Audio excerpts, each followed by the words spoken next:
ये तीसरा अदब है। और चौथा अदब ये है कि अगर हम लोगों को दुआ मांगनी होती है तो बराह रास्त आए, हाथ उठाए और कहना शुरू कर दिए, अल्लाह तू हमारी बीमारी दूर कर दे, या अल्लाह हमारी मुसीबत दूर कर दे, या अल्लाह हमारी गरीबी दूर कर दे, या अल्लाह तू हमें नौकरी दे दे, पैसों का मालिक बना दे, वगैरह वगैरह। हम लोग दुआ मांगना शुरू कर देते हैं। ये बहुत बड़ी गलती हो रही है। अल्लाह के रसूल फरमा रहे हैं कि जब दुआ मांगनी हो तो चौथा अदब ये होगा कि सबसे पहले हाथ बुलंद करने के बाद आप अल्लाह ताला की तारीफ बयान करेंगे, अल्लाह की हम्दो सना बयान करेंगे। और पांचवा अदब ये होगा कि जैसी ही आप अल्लाह ताला की तारीफ हम्दो सना से फारिग हो, आप हमारे आखिरी नबी मोहम्मद सल्लल्लाहु अलैहि वसल्लम पर दरूद भेजिए, अल्लाहुम्मा सल्ली अला मोहम्मद, ये मुकम्मल दरूद पढ़ लें। अब अल्लाह की तारीफ हो गई, नबी पर दरूद भेज दिए, उसके बाद आप अपने लिए दुआएं मांगे, फिर अपने माँ बाप के लिए दुआएं मांगे, और बीच बीच में दरूद पढ़ते रहे। आप अपनी दुआ में जिस कदर नबी पर दरूद भेजते रहेंगे, दुआ उसी कदर मजबूत होती जाएगी, उसी कदर कबूल होने का इम्कान बढ़ता जाएगा।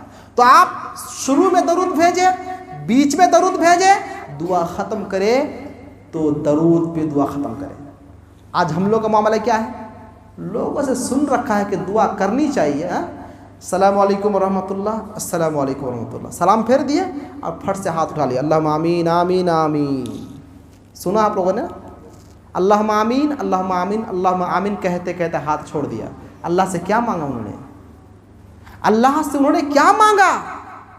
और फिर बाद में शिकायत, मौलाना दुआ कबूल नहीं होती है, परेशानी बहुत ज़्यादा है, बीमारी दूर नहीं हो रही, दुआ मांग रही, दुआ कबूल नहीं होती है। आपने कौन सी दुआ मांगी है और किस अंदाज से आपने दुआ मांगी है? हर इबादत के कुछ कानून होते हैं, कुछ आदाब होते हैं, कुछ शुरूत होते हैं। अगर आप उन आदाब, उन शुरूत का लिहाज करते हुए दुआ मांगेंगे तो आपकी दुआ कबूल होगी। तो अर्ज़ कर रहा था कि दुआ के आदाब में सबसे पहला अदब यह है कि आप कुछ सदका व खैरात कर दे, कुछ नेक काम अंजाम दे दे, उसके बाद क़िबला की तरफ रुख कर ले। तीसरा अदब कि आप अपना हाथ बुलंद करें, और चौथा अदब यह है कि आप अल्लाह ताला की खूब तारीफ़ करें, अल्लाह ताला की हम्द व सना करें। अल्लाह की तारीफ़ करना समझ रहे हैं? जैसे मुख्तसर मगर सब के लिए जामे, सब समझ सकते हो, वो ये है अल्हम्दुलिल्लाहि रब्बिल आलमीन अर्रहमानिर रहीम मालिकी यौमिद्दीन। ये अल्लाह ताला की तारीफ़ है। और अल्लाहुम्मा मालिकल मुल्की तूतिल मुल्क मन तशा व तंज़िउल मुल्क मिम्मन तशा व तुइज़्ज़ु मन तशा व तुज़िल्लु मन तशा बियदिकल खैर इन्नका अला कुल्लि शैइन क़दीर। अल्लाह की तारीफ़ आते हैं। अगर आपको ये सब जुमले याद नहीं है, दुआ याद नहीं है, तो आप अपनी भाषा में बोलिए, या अल्लाह तू रहमान है, तू गफ़ूर है, तू गफ़्फ़ार है। या अल्लाह तू जिसे दे दे कोई रोक नहीं सकता, तू जिसे छीन ले उसे कोई दे नहीं सकता। या अल्लाह तेरे हाथ में इज़्ज़त है, तेरे हाथ में ज़िल्लत है।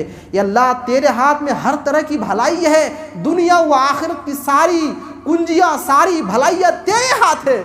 मेरे परवरदिगार कुछ मांग रहे, अल्लाह तो मेरी दुआ कबूल फरमा ले। इस तरह की तारीफ़ात आप अपनी भाषा में, आप अपने जुमले में, अच्छे अंदाज में आप अल्लाह की तारीफ़ बयान करें। उसके बाद दरूद पढ़िए। दरूद तो सबको याद होगा, अल्लाहुम्मा सल्ली अला मोहम्मद व अला आलि मोहम्मद, ये मुकम्मल दरूद आप पढ़ लें। उसके बाद छठा अदब ये है कि आप दौरान दुआ आप अल्लाह की दी हुई नेमतों का शुक्रिया अदा करें। अल्लाह की जो नेमत आप पर है, उन नेमतों को याद कीजिए। क्या कहिए? या अल्लाह तेरा लाख लाख शुक्र है कि तूने मुझे सही सलामत जिस्म दिया। या अल्लाह तेरा लाख लाख शुक्र है कि हमारी दो आँख है, कान है, नाक है, सारे के सारे सही सलामत है। अल्लाह तेरा करम है, तेरा शुक्र है। अल्लाह ताला का एहसान बजा लाइए, अल्लाह ताला का शुक्रिया अदा कीजिए। और सातवां अदब ये है कि आप अपने गुनाहों का इकरार कीजिए। आप अपने आप को मुजरिम कहिए, या अल्लाह मैं बड़ा गुनहगार हूँ, मैं शर्मसार हूँ, मैं शर्मिंदा हूँ। या अल्लाह मैंने जो गुनाह जान कर अनजान में जो भी गुनाह किया, अल्लाह तुम माफ़ फरमा। आप अपने गुनाहों का इकरार कीजिए, आप अपने जुर्म का इकरार कीजिए।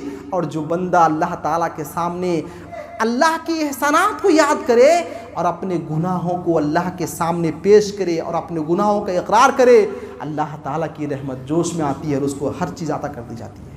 जैसे कि सैयदुल इस्तिग़फ़ार में है, व अबू लक बिनिअमतिका अलैया व अबू बिज़म्बी फ़ग़फ़िरली फ़इन्नहु ला यग़फ़िरुज़्ज़ुनूबा इल्ला अंता। अर्ज़ कर रहा था कि दरूद पढ़ना चाहिए और अल्लाह की तारीफ़ बयान करनी चाहिए। एक कितना अहम पॉइंट है, कितना अहम नुक्ता, एक हदीस मुलाहज़ा हो। फ़ुज़ाला बिन उबैद रज़ियल्लाहु ताला कहते हैं कि अल्लाह के रसूल सल्लल्लाहु अलैहि वसल्लम हमारे मजलिस में तशरीफ़ फरमाते, आप बैठे थे। अचानक एक बंदा मस्जिद में दाखिल हुआ, आया, फ़सल्ला, और दुआ मांगने लगा। क्या करने लगा? दुआ मांगने लगा। उन्होंने कहा दुआ मांगते हुए, अल्लाहुम्मा अग़फ़िरली अल्लाहुम्मा अर्हमनी, ऐ मेरे परवरदिगार तू मुझ पर रहम फरमा, तू मुझे बख्श दे, मेरे गुनाहों को माफ़ फरमा, मेरी हालत पर रहम फरमा। उन्होंने दुआ मांगी तो अल्लाह के रसूल ने उस शख्स से कहा, अजिलता अय्युहल मुसल्ली, दुआ तो मांग रहे हो मगर तुमने दुआ मांगने में काफ़ी जल्दबाजी से काम लिया। उस साहबी ने कहा, अल्लाह के रसूल क्या जल्दबाजी हुई? अल्लाह के रसूल ने कहा कि जब तुमको दुआ मांगनी थी तो ऐसा क्यों नहीं किए कि दुआ के शुरू में सबसे पहले अल्लाह ताला की तारीफ़ बयान कर देते और फिर सल्ली अलैया, मुझ पर दरूद भेजते। अल्लाह की तारीफ़ हम्दो सना के बाद मुझ पर दरूद भेज दे और फिर तुम अल्लाह ताला से मांगते, तो इस तरह से तुम्हारी दुआ कबूल हो जाती। इसी दौरान एक शख्स आया, एक साहबी आया, और वो जैसे ही दुआ मांगना शुरू किया तो उन्होंने सबसे पहले अल्लाह की खूब तारीफ़ बयान की। उसके बाद अल्लाह के रसूल पर दरूद भेजा। उनके दुआ मांगने के इस तरीक़े को मुलाहज़ा फरमा रहे थे, आप देख रहे थे। अल्लाह के रसूल ने कहा, उदउ अय्युहल मुसल्ली तुजब, ऐ दुआ मांगने वाला अब मांगो, जो मांगोगे तुम्हारी दुआ कबूल होगी। मांगो और जो मांगोगे अब तुम्हारी दुआ कबूल होगी, क्योंकि तुमने दुआ के आदाब का लिहाज रखा है, तुमने अल्लाह की तारीफ़ बयान की और अल्लाह के रसूल पर दरूद भेजी है, अब तुम्हारी दुआ कबूल होगी। मांगो जो मांगना है। हम लोग मांगते तो हम लोगों के अंदर स्पीड, जैसे ही दुआ मांगना शुरू किया, हाथ उठाए तो अल्लाह तू मुझे ऐसा कर दे, मुझे ऐसे दे दे, ऐसे दे दे, आमीन आमीन आमीन। ना आपने अल्लाह की तारीफ़ बयान की और ना ही आपने अल्लाह के रसूल पर दरूद भेजा, तो आपकी दुआ कैसे कबूल हो? तो ये है दुआ मांगने के 7 आदाब। नंबर 1 याद कीजिए, कोई नेक काम आप पहले कीजिए। नंबर 2 क़िबला रुख हो जाइए। नंबर 3 अपने दोनों हाथ को बुलंद कीजिए। नंबर 4 अल्लाह तबारक व तआला की खूब तारीफ़ बयान कीजिए। नंबर 5 नबी सल्लल्लाहु अलैहि वसल्लम पर दरूद भेजिए। दुआ के शुरू में भी, बीच में भी और आखिर में भी आप जिस कदर दरूद पढ़ते जाएंगे उसी कदर आपकी दुआ मजबूत होती जाएगी। और नंबर 6 दौरान दुआ आप अल्लाह तबारक व तआला की दी हुई एहसानात को खूब याद कीजिए। और नंबर 7 आप अपने गुनाहों का इकरार अल्लाह के सामने कीजिए, फिर अल्लाह तबारक व तआला आपको बख्श देगा, आप जो मांगेगा आपको दे दिया जाएगा। ये है दुआ मांगने की आदाब। अब दुआ मांगने की कुछ शराइत भी हैं, 3 शर्तें हैं। पहली शर्त ये है कि आप सच्चे दिल से सच्ची तौबा अल्लाह के दरबार में करें कि अल्लाह मैं जो गुनाह किया हूँ अब आइंदा ये गुनाह नहीं करूँगा, ये पहली शर्त है। और दूसरी शर्त, आप अगर किसी गुनाह में मुलव्विस हैं, किसी गुनाह को आप अंजाम दे रहे हैं, उस गुनाह को फिल फौर छोड़िए, उसी वक्त छोड़ना पड़ेगा। और तीसरी शर्त ये है कि जब आप दुआ मांग रहे हो आपका कपड़ा हलाल का हो, खाना पीना हलाल हो, रहन सहन हलाल हो और आपकी परवरिश जो हुई है वो हलाल कमाई से परवरिश होनी चाहिए। ये 3 शर्तें। नंबर 1 सच्चे दिल से सच्ची तौबा। नंबर 2 जिस गुनाह में आप मुलव्विस हो उस गुनाह को उसी वक्त छोड़ना पड़ेगा।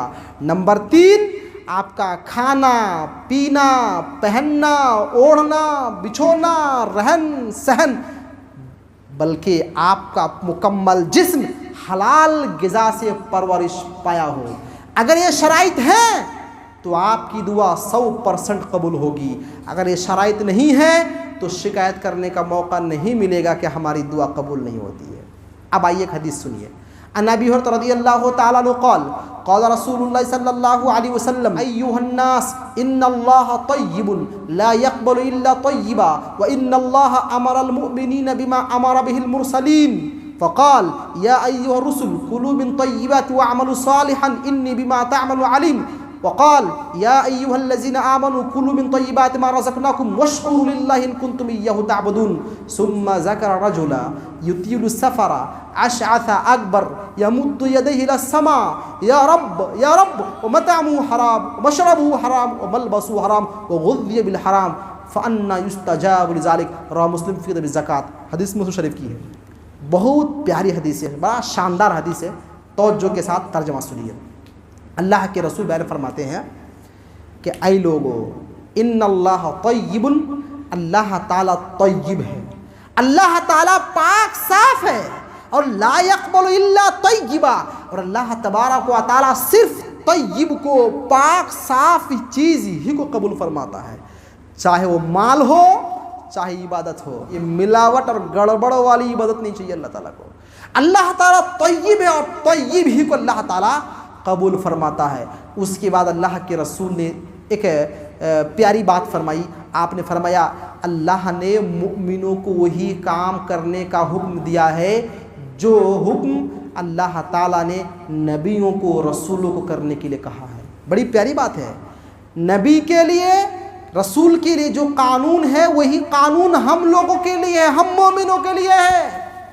ऐसा भेदभाव नहीं कि नबी के लिए कुछ अलग कानून, कुछ अलग छूट और उम्मत के लिए कुछ परेशानियां, ऐसी बात नहीं है। अल्लाह के रसूल ने वाज़ेह फरमा दिया कि अल्लाह तबारक व तआला ने नबियों को जो करने के लिए कहा वही मोमिनों से भी मुतालबा किया। उसके बाद अल्लाह के रसूल ने एक शानदार वाक़या का जिक्र फरमाया कि एक बंदा अपने सफ़र में है। कहाँ है? सफ़र में है। और युतीलु सफ़र, और सफ़र कोई मुख्तसर सा सफ़र नहीं, 50 किलोमीटर, 100 किलोमीटर, 500 किलोमीटर का सफ़र नहीं है, बड़ा लंबा सफ़र में जा रहा है। अशअसा अकबर, उनके बाल, सर के बाल की कैफियत बिल्कुल बिगड़ गई है, उनके बाल परगंदा और अकबर, और दोनों पैर गुबरालूद है। यानी यूं कह लीजिए एक मुसाफिर अपने सफ़र में बिल्कुल बदहाल है, परेशान है। और इस हालत का जिक्र अल्लाह के रसूल इसलिए फरमा रहे हैं कि इस हालत में इंसान जो दुआ अल्लाह से मांग ले वो रद्द नहीं होती, कबूल हो जाती है। इस हालत में कि सर परागंदा हो, बाल बिखरे हुए हो और पैर गुबरालूद हो और बिल्कुल बदहाल हो, प्लस वो मुसाफिर अल्लाह से मांग ले तो अल्लाह की रहमत जोश में आ जाए, उनकी मतलूबा सारी चीज़ उन्हें दे दी जाए। मगर मामला अजीब हो गया। क्या हुआ? ऐसा बंदा अल्लाह के सामने हाथ बुलंद करके, देखिए हाथ बुलंद करना दुआ की कबूलियत की अलामत है। हाथ बुलंद करके दुआ मांग रहा है, या रब, ऐ मेरे परवरदिगार मैं बदहाल हूँ, तू मुझ पर रहम फरमा। या अल्लाह खाने पीने की कोई चीज़ नहीं है, तू बंदोबस्त फरमा दे। वो अल्लाह ताला से गिरिया वजारी के साथ, तजर्रो इल्हा के साथ, आहो बुका के साथ गिड़ा कर अल्लाह ताला से दुआएं मांग रहा है। मगर अल्लाह के रसूल फरमाते हैं कि उसकी दुआ कबूल नहीं हो रही है, उसकी दुआ अल्लाह तक पहुँच ही नहीं रही है, उसकी दुआ कबूल नहीं हो रही है, उसकी दुआ काबिल तवज्जो ही नहीं है। अल्लाह ताला उसकी दुआ रद्द कर दे रहा है। इसकी वजह अल्लाह के रसूल ने फरमाया क्योंकि मशरबहु हराम व मतअमुहु हराम, खाना पीना ये हराम का था, मलबसहु हराम, जो पहना हुआ है लिबास वो भी हराम कमाई का था, वो गुद्दिय बिल हराम, और उसकी परवरिश हुई है, उसके माँ बाप ने उसकी परवरिश की है तो हलाल ग़िज़ा से नहीं, हराम ग़िज़ा से परवरिश की है। और हराम ग़िज़ा से मतलब शराब नहीं है, ताड़ी और नशे वाली चीज़ नहीं है। हराम ग़िज़ा से मुराद क्या है? कमाई हराम है, हराम कमाता था, इसलिए आज इनकी दुआ कबूल होनी चाहिए थी। इस हालत में है कि इनकी दुआ कबूल हो जाए, मगर हराम कमाई के होने की वजह से इनकी दुआ रद्द कर दी गई।